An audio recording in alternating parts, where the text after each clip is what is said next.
L'union du prince Harry n'a que peu en commun avec celle de William. C'est même le jour et la night, selon notre envoyé spécial à Windsor.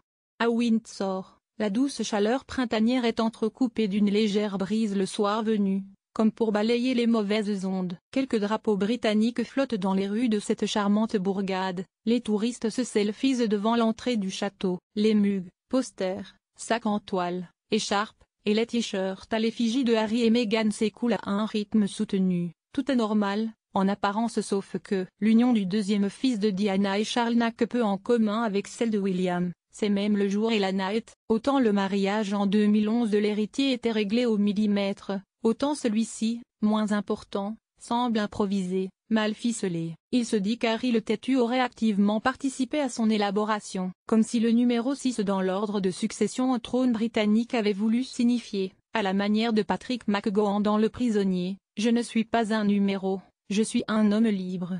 La liberté est parfois source d'angoisse. La presse aurait dû tartiner des pages sur le conte de fées modernes, les deux tourtereaux auraient dû nager dans un bain d'amour, d'eau fraîche et de fish and chips. Mais le feuilleton de la venue ou non de Thomas Markle, le père de Meghan, son comportement, alimente des discussions sans fin. C'était déjà bizarre que Harry ne l'ait pas déjà rencontré. Je ne comprends pourquoi il n'a pas été pris en charge un mois à l'avance. Il aurait fallu le dorloter, s'occuper de lui, il n'y aurait pas eu de problème, avance un photographe royal très expérimenté. Il parle sans connaître le caractère visiblement erratique du père, n'empêche les plus mitifs sont d'accord. Après l'union, le ménage aura lieu au sein de l'équipe de communication princière, défaillante.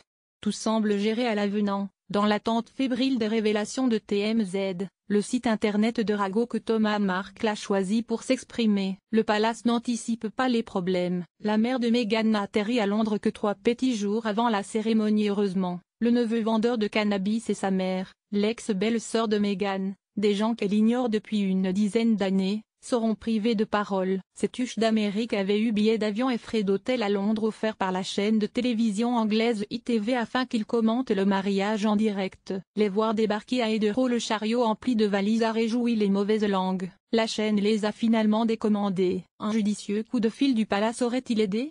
Doria Raglan, la mère de Meghan est restée calme et solide pendant les 2 années de romance entre sa fille et Harry. Après la lamentable débâcle paternelle, la presse titrait qu'elle venait au secours de Meghan. Pourtant Dorian a atterri à Londres depuis la Californie que 3 petits jours avant la cérémonie, c'est court pour du réconfort. Et l'après-midi même, elle rencontrait pour la première fois Charles et Camilla, le jet-lag devait lui picoter les yeux. Aujourd'hui Doria doit ingurgiter le breuvage national, le thé, en compagnie de l'idole nationale, la reine. À lire, Samantha Markle. La demi-sœur de Meghan par qui le scandale arrivait. Répétitions ont été l'occasion d'apercevoir quelques secondes le prince Harry et sa douce pénétrer les allées du château en Range Rover.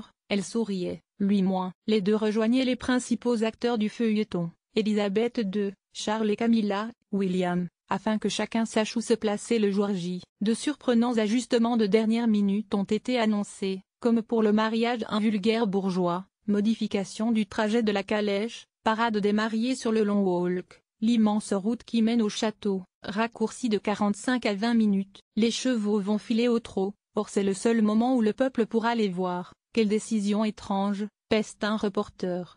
Sans balcon, où aura lieu le baiser? Question essentielle, où aura lieu le baiser? Il n'y aura personne au balcon, puisque de balcon il n'y a pas. Harry et Meghan devraient s'embrasser demain vers 13h sur les marches de la chapelle de Windsor devant les 2500 travailleurs humanitaires conviés par leurs soins à pique-niquer derrière les hauts murs du château. Nota bene, il a été conseillé à ces manants d'amener leur casse-croûte. Aucun photographe n'est accrédité dans la chapelle et 4 caméras filmeront l'échange des vœux. Il paraît que le prince Harry ne souhaitait la présence d'aucun journaliste à l'intérieur, signe de sa détestation éternelle envers les médias. Mais un reporter d'agence a pu être autorisé. La liste des invités au mariage participe du même schéma. L'absence de clarté foudroyante. Kensington Palace s'amuse à ne rien confirmer.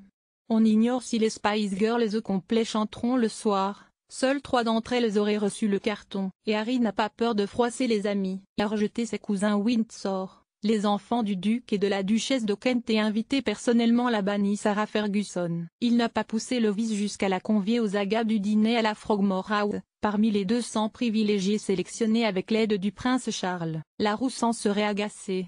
L'organisation d'une union royale est toujours un combat entre les désirs et le protocole. Meghan a l'air de gagner sa partie. Elle a refusé de prendre un témoin, de nommer une demoiselle d'honneur. Elle envisageait que sa mère la conduise à l'hôtel. Les traditionalistes en auraient avalé leur pudding de travers. C'est finalement, après moult suspense, le prince Charles qui tiendra son bras. Il n'est pas besoin de mots pour comprendre le signal. Meghan est incorporée au sein de la firme.